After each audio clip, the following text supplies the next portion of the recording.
like you'll see a woman go, people don't like me because I'm too smart, I'm intimidated. Sometimes you're just a bitch and nobody likes you. Hey, now this is DL Hughley and you're watching Thisis50.com. We ain't got that kind of control over dogs. Shit, if we open the gate, we ain't got no dog no more. It just be a loose dog with a broke off chain. Hell no, I ain't coming back. Fuck you. It's a pleasure to, be able to interview you. You've always been, my top two comedians, you and Chris Rock. Oh, well, sure, thank you. First comedian I ever seen before was you, live. I was 17 years old, Kings of Comedy, 1998 or 99. Yeah. Well, you know, when you're young, you don't run together. Exactly. 98, 99.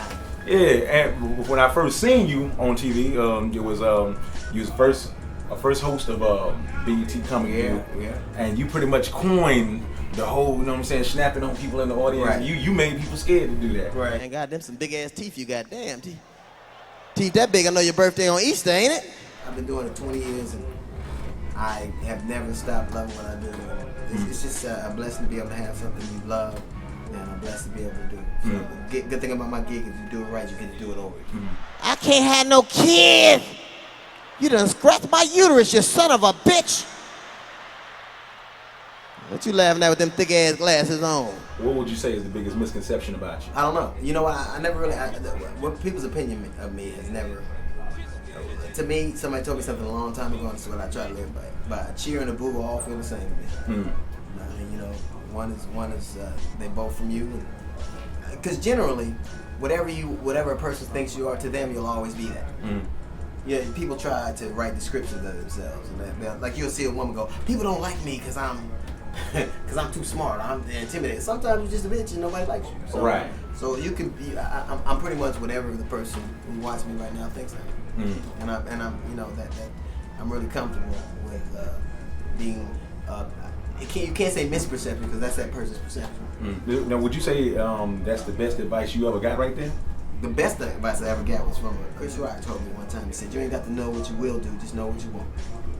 And I think that's.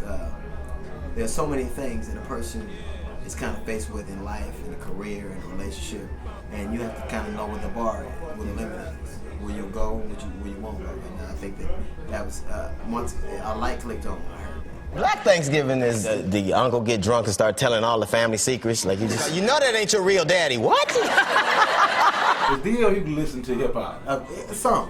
Some? Yeah. Who's your favorite rapper? Mine, Nas. Nas. Yeah. Why Nas? Nas. I think that he reminds me of a hip-hop Marvin Gaye. Marvin Gaye is the most kind of influential artist I've ever met. My children can listen to him, and he's so vivid that you can see what you can hear what he's saying and see it.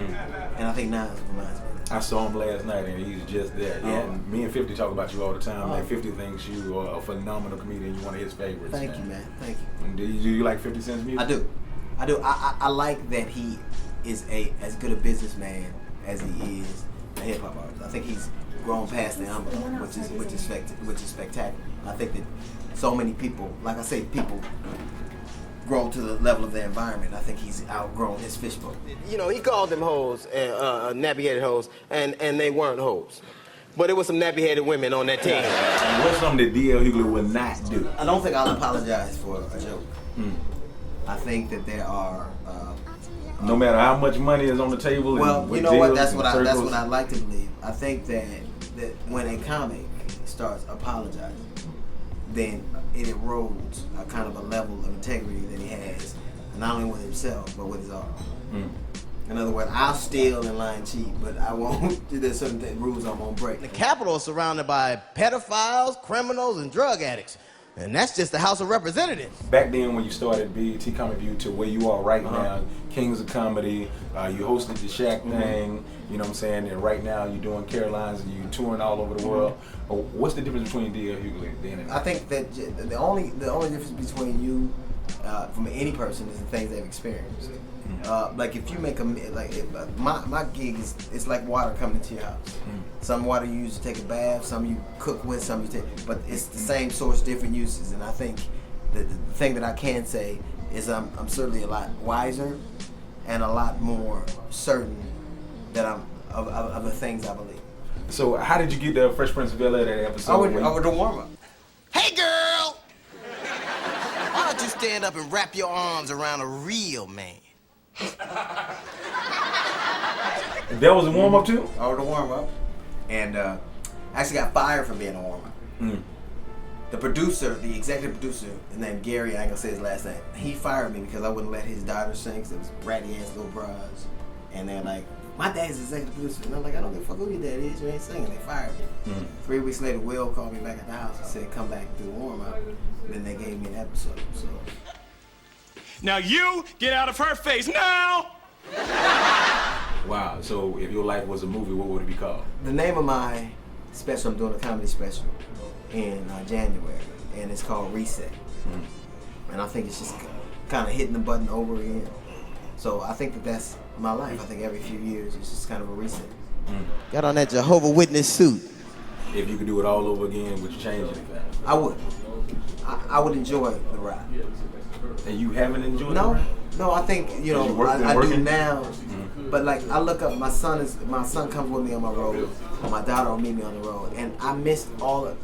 I remember I was at my son's college graduation, and this just happened June 26th, and they were showing, my wife put together, you know, kind of clips, and the funny thing is I was in none of them.